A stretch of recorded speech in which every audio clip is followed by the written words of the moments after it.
Hello, I'm Neil Howard. Yeah, I will be doing the interview like this. So just in case, let's see. Right, okay. I can see you all laughing. Okay, laughing. Oh, wait. Right, hang on. Yeah, just having a little look at the camera, right? Don't worry about a thing, because everything is gonna be all right. Just want to make sure, because sometimes the camera don't work, does it? And you're right up the creek again. Right, my name's Neil Howells. That I occasionally wear in the studio. Right, so look, thank you for all these questions. Yeah, really difficult, a lot of them are. Got me thinking. And I hate thinking, right? So, you know, I think thinking is bad for your health. So I'll try and, what I'll do, and I'll read a few, I'll do a half, I'll have a break, right? And then I'll come back and do the other half and then have a video. That's alright. Oh, right then. Okay. Here we go. Who or what inspired you to be an artist? Right, okay. Well, the funny thing is, I fell into art. So, I'd been working for 4 years, and then I went back to college. We was told that no, you can't do any of these subjects, and then one subject that was offered to me was art, and so that was it really. It was simple, wasn't it? I mean, I fell into it. It was not planned, and I've been doing it ever since. And that was like when I was that was back in 1985. So, what do you like about art?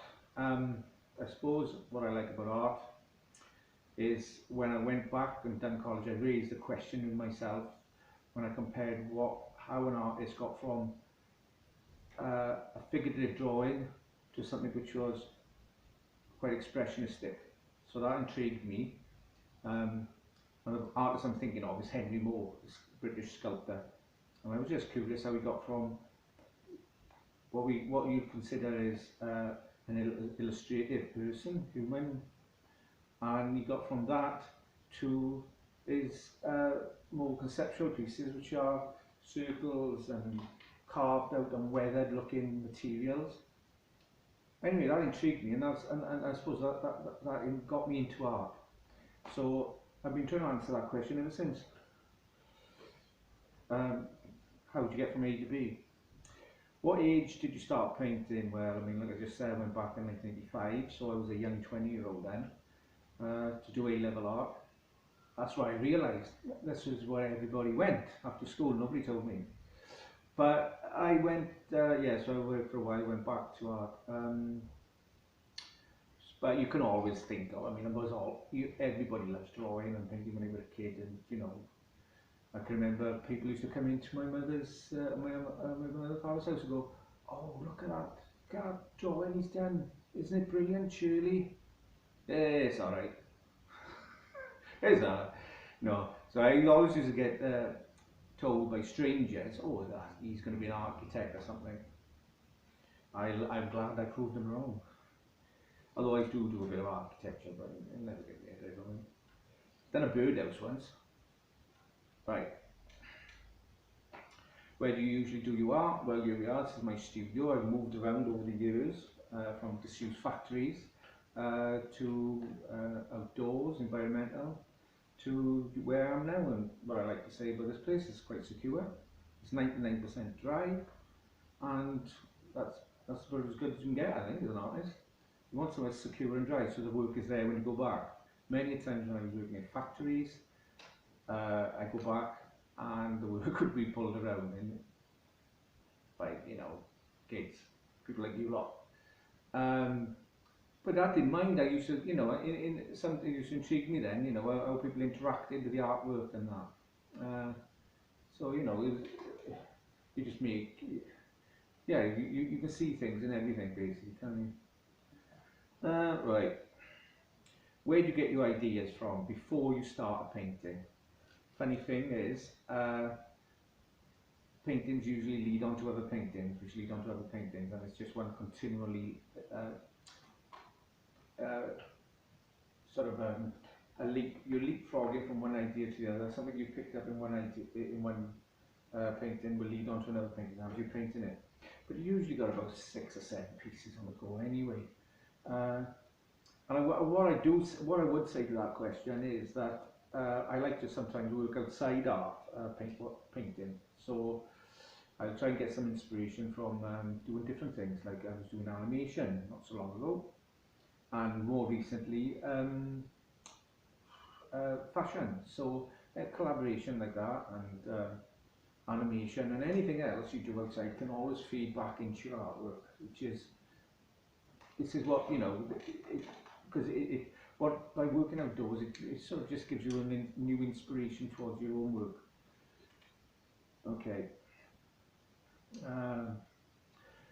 What different plus where do you get your ideas from? Yeah, so okay, I was just going to refer you back to question 1. What different materials do you use when you design your art? Well, basically I start with wood, but wood has been plentiful around this area. You know, it's one of the materials that's been thrown out, so you always take up. You can always find your materials in skips and stuff, and that's another thing. I've always tried to recycle as much as I can, as well as ideas. I mean, if I'm pointing at stereo speakers, so you know, they were found in a skip. Actually, that stereo with the TV. You can find a picture of it later on. I'm not moving the camera. Well, let me show you that. Oh God, there we are. Get myself a new ringer. Stay by.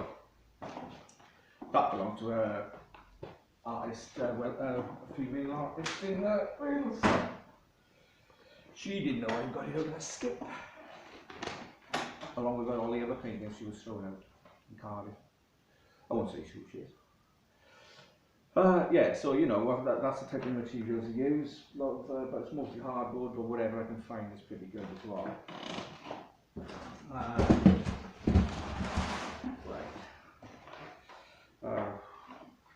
What feelings do you express when you paint? Well, you know, I think it's probably mostly anger, really. I mean, I'm a very angry artist, and over the years, you know, you always put a hammer through a piece of work, or break it up, or even set fire to it. And I always used to think that maybe, you know, I was angry because of the government. And I was. But I always thought maybe you can't make art if you weren't angry. Then, of course, we had Tony Blair and Labour government, and everything was rosy then. And I still made art, so what do I know? But I mean, it's not so much anger these days. I sort of enjoy my art a lot more in a way. So yeah, I'm definitely not that angry anymore. Maybe you chill out a bit, you know, mellow out when you get older. Actually, that's a good question to ask. Is do artists make their most exciting work when they're younger or when they're older? I got my own answers to that. What media do you use to paint? Spray paint only? Well, not really. I use whatever I get my hands on. Whatever anybody's thrown out over the years, I've used that. If somebody's going some cheap paint going, I'll take that. And it's always nice to do potluck, because that means I go to a certain place in Swansea where people swap. Just leave paint there for other people to take freely, of course. And I've been doing that for a couple of years. It's surprising what you find down there. But yeah, so I don't just use spray. I use a lot of other material, you know, a lot of other paints, acrylics, oils, like I said, pastels, pencils. Just get my hands on. Whatever you need to express, and you take a chance, you know, take a chance with it. See what comes out. Some paint, for God's sake. How many days does it take to finish a whole painting? Well, lately it's been a lot longer. But I'm in no rush to paint things anymore. So I keep coming back. So it's all about quality these days and not quantity. Have you ever designed anything? No, not well. Designed anything that's useful? Probably not. I mean, the birdhouse collapsed and killed four wrens and a robin. So but it was, you know, that was fine. Nobody knew about it. So don't tell anybody. Uh, no, I haven't really designed. I mean, I've been involved in design. Uh, I suppose the famous one, or more known as about 20 odd years ago, would have been the Manic Street Preachers album, Know Your Enemy, and my singles, and some promotional work. So was that design? Because all they done was use the artwork that we were supplying to them, and they came up with a concept of the look. So that's the design aspect.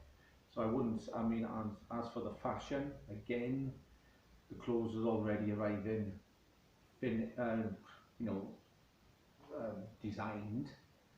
Um, So I wasn't in charge of that area again, so I couldn't say I was involved in the design of it, but the artwork was involved in the design itself. So it's a nice question, it's an interesting question, you know, design, artwork, are they the same thing or not? Okay. How did you become a famous artist? Well, whoa, ooh. Well there we are, right?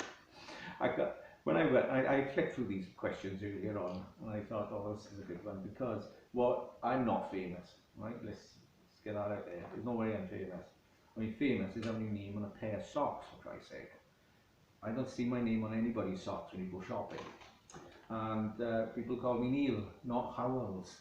So, two good examples, but there of famous people only having one name, and your name appearing on something, a T-shirt somewhere.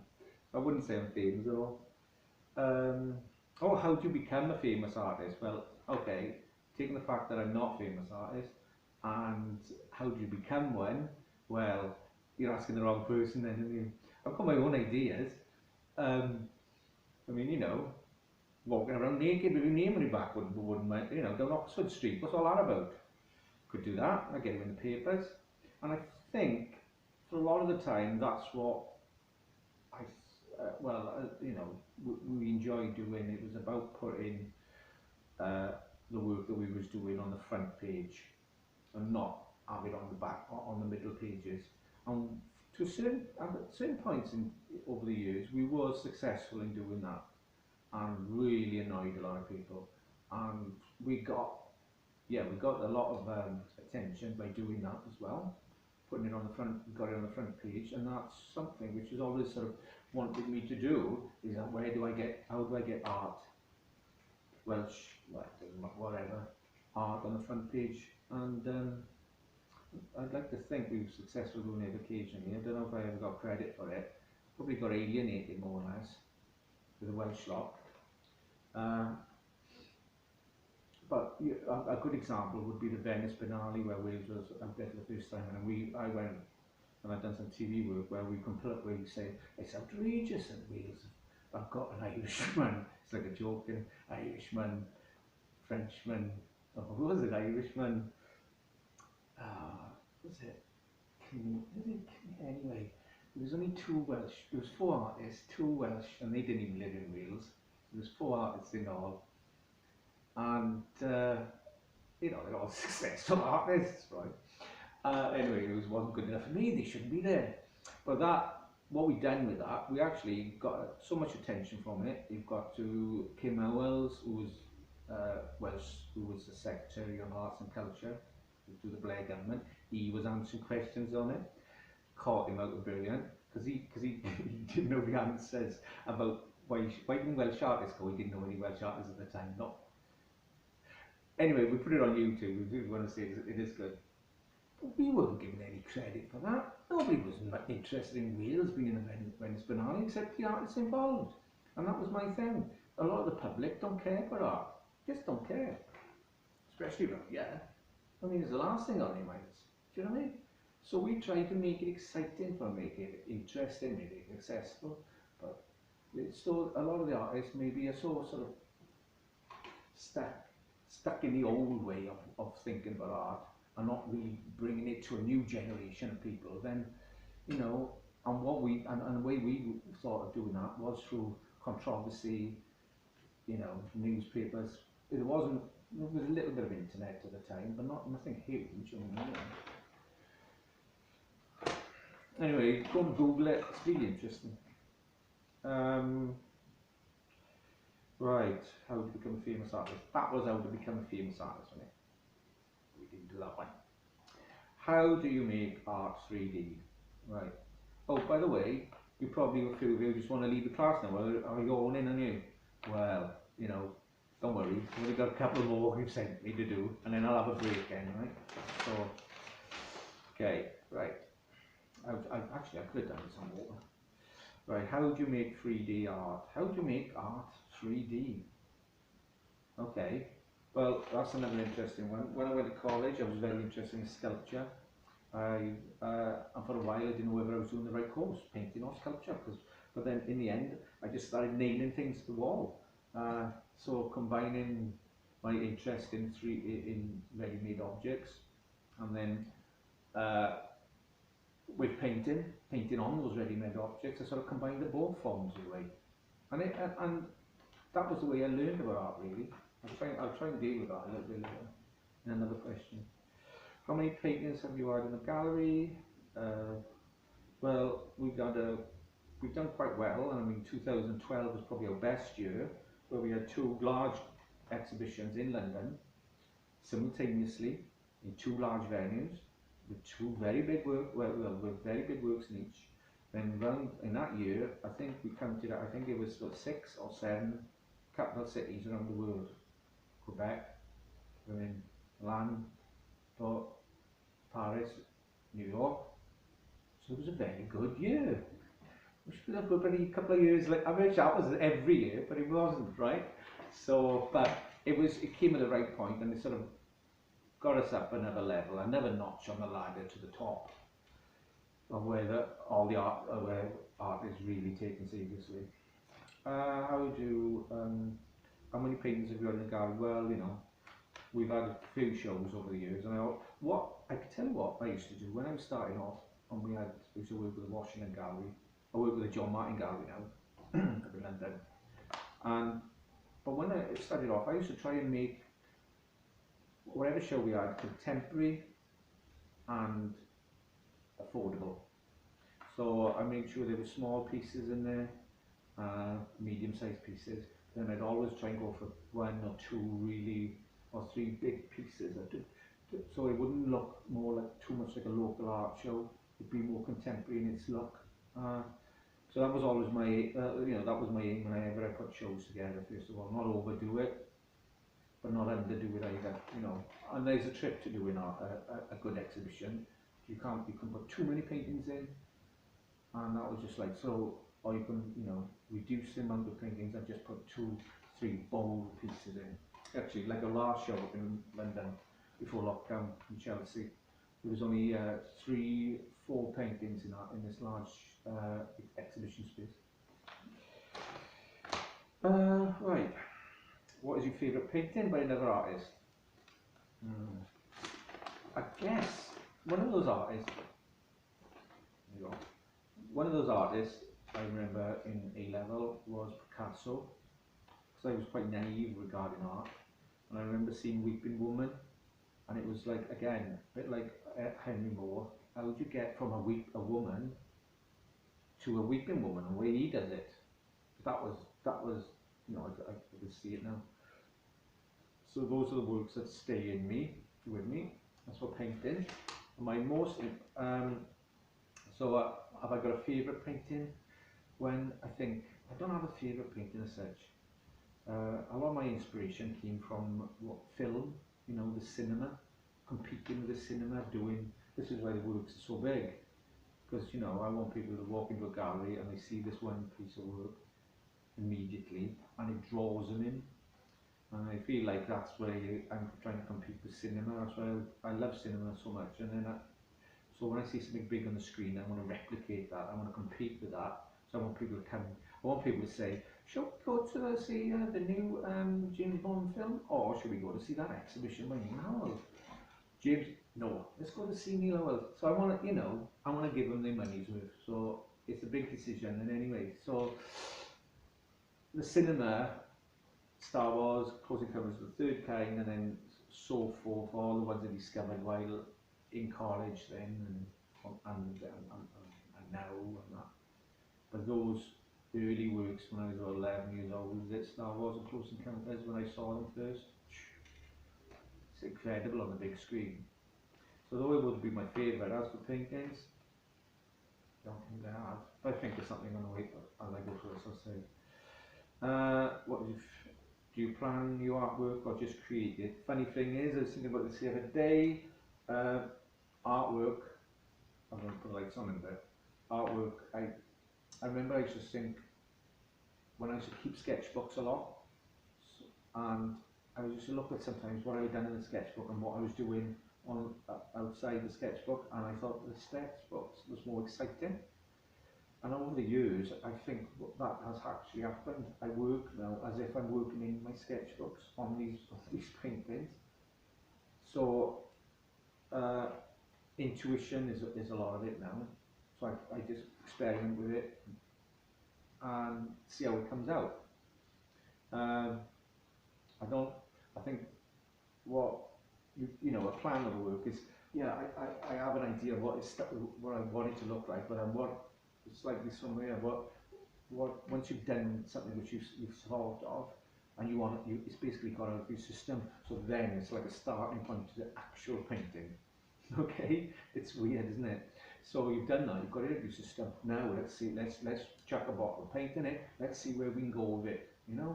So planning something is just the start of something. It's never the end result. And that's why I like art, I suppose, because it's always surprising. I think if you knew what you was going to do or what something was going to look like at the end, to me, I would have to say, well, I don't get excited by too much for that. I would have to then draw over it, paint over it, just see what comes of it. So I would say, if it was a bit of a tip, don't let the painting own you. You've got to own the painting. So, does your art tell a story? Did a couple of years ago. You want to see what I wrote in it then? Some people in it. And I suppose, if you really wanted to spend time, a lot of it gets painted over, so you wouldn't know what it meant anyway. But how do you judge a good bit of art? Maybe how many times come back to view it. If somebody's paid a lot of money for it. But if you do come back to view it a lot of the times, give the viewer something that's seen it constantly, to see new things. And I suppose with all the writing and all that I do, there's certainly a lot of information in there. Oh, I wouldn't know how it. Fake or fortune, when they x-ray the pictures. Good luck. Right. Right, that's your lot. That is your first sheet. That is your first sheet. Gone. Hope I answered that.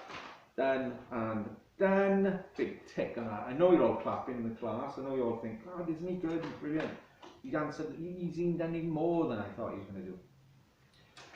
All right. Look, I tell you what I'll do. I'll have a break there and I'll pause the machine in case I run out of tape. So if I do, I can send you 3. Right, drink that and a bit of water.